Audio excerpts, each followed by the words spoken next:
Informasi berikutnya, Ketua KPU Republik Indonesia Hasyim Asyari mengakui ada perbedaan data antara hasil penghitungan suara pada aplikasi Sirekap dengan foto dokumen C Plano hasil yang diunggah di laman infopemilu2024.go.id.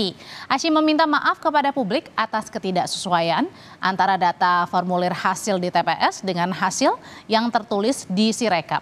Menurutnya kesalahan ini murni karena sistem komputerisasi. Nantinya untuk menyelaraskan data, KPU akan melakukan koreksi pada tahap rekapitulasi hasil penghitungan suara di tingkat kecamatan.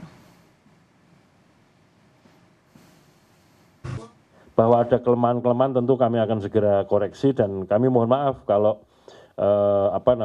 hasil pembacaannya kurang sempurna dan menimbulkan publikasi hitungan maksudnya yang konversi dari formulir ke hitungan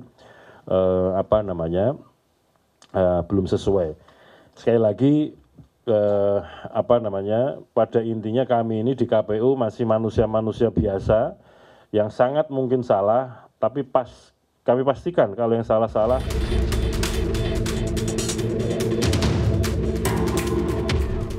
KPU mengakui ada kesalahan konversi hasil penghitungan suara di TPS ke dalam sistem informasi rekapitulasi atau Sirekap. Ketua KPU Hasyim Asyari menyebut kesalahan input itu murni sistem komputerisasi. Ia mengklaim kesalahan konversi hanya terjadi di 2.325 TPS. Atas kesalahan itu, KPU akan segera mengoreksi tahapan rekapitulasi hasil penghitungan suara di tingkat kecamatan.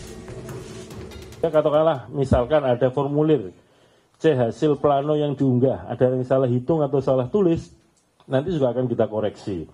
Nah koreksinya kalau untuk yang formulir ya, kalau ada yang salah hitung atau salah jumlah atau salah tulis, itu nanti akan dikoreksi melalui mekanisme rekapitulasi di tingkat kecamatan.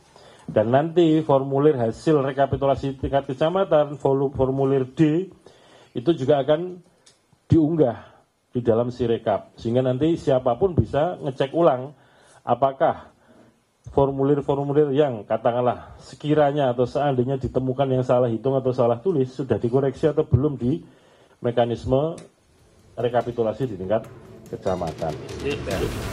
Sementara Badan Pengawas Pemilu juga sudah mengetahui adanya perbedaan data di Sirekap yang tak sesuai dengan hasil penghitungan suara di TPS atau formulir C1. Ketua Bawaslu menyebut Sirekap bukan penentu, tetapi hanya alat bantu. Karena rekapitulasi hasil pemungutan suara nantinya akan dilakukan secara manual. Kami harus menyatakan bahwa Sirekap ini adalah alat bantu. Jadi yang paling kita pegang adalah manualnya nanti, rekapitulasi manual, bukan Sirekapnya. Sirekap hanya memberikan informasi, tadi sudah disebut oleh Mas Ketua KPU, bahwa C1 itu bisa dilihat oleh seluruh warga negara. Jika kemudian dalam membuatnya dalam sistemnya kemudian bermasalah, yang penting bisa dilihat adalah C1-nya, C1 planonya. Itu yang paling penting dalam sebuah pemungutan dan penghitungan suara yang benar. Kesalahan input hasil penghitungan suara di TPS dan Sirekap ini jadi perbincangan publik. Partisipasi masyarakat dalam mengawal pemilu harus dijamin oleh KPU dengan memastikan setiap proses pemilu berjalan dengan terbuka, transparan, dan sesuai aturan yang berlaku. Tim Liputan, Kompas TV.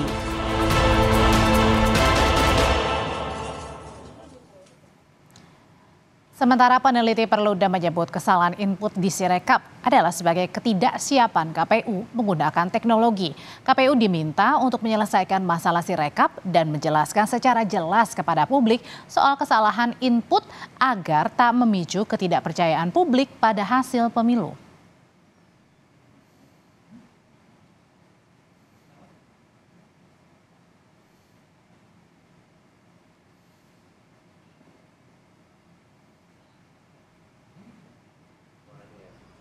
Upaya dan langkah yang ada tentu kan belum cukup ya, khususnya untuk meyakinkan publik bahwa hasil yang ditampilkan oleh Sirekap itu merupakan alat bantu dan bukan merupakan hasil resmi. Nah, harusnya KPU mampu mengambil sikap yang lebih konkret untuk menyelesaikan problem dan permasalahan terkait dengan Sirekap begitu ya. dan yakinkan publik dengan pertanyaan-pertanyaan yang tidak terinformasikan oleh KPU itu. Nah, ini yang menjadi penting, karena jangan sampai dugaan hasil pemilu dicurangi ya karena KPU tidak siap dalam konteks penggunaan Sirekap. Aksi Kamisan kemarin kembali digelar di seberang Istana Merdeka. Dalam aksi sempat diwarnai pemberian kartu kuning dan kartu merah kepada pemerintah dan menyoroti isu soal praktik kotor yang terjadi di kontestasi pemilu 2024. Salah satu peserta aksi adalah Bivitri Susanti yang mengingatkan pemilu harus jadi pesta rakyat, bukan elit.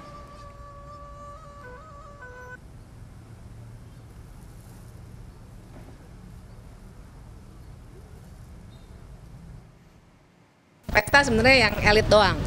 Kalau kitanya ditakut-takutin terus gitu. Dikit-dikit kalau sekarang juga misalnya nih saya sekarang ngomong dugaan kecurangan, pasti langsung mana belum terbukti. Jadi terus ditakut-takutin, terus langsung lapor polisi. Mungkin ada yang gugat lagi secara perdata. Dan mungkin juga ada yang melakukan tindakan lain yang sifatnya non hukum. Hacking udah ada, saya dapat ini juga ancaman hacking. Upaya menakut-nakuti itu emang ada dan saya mau bilang kalau kita jadi takut beneran, mereka menang. Jangan bikin mereka menang.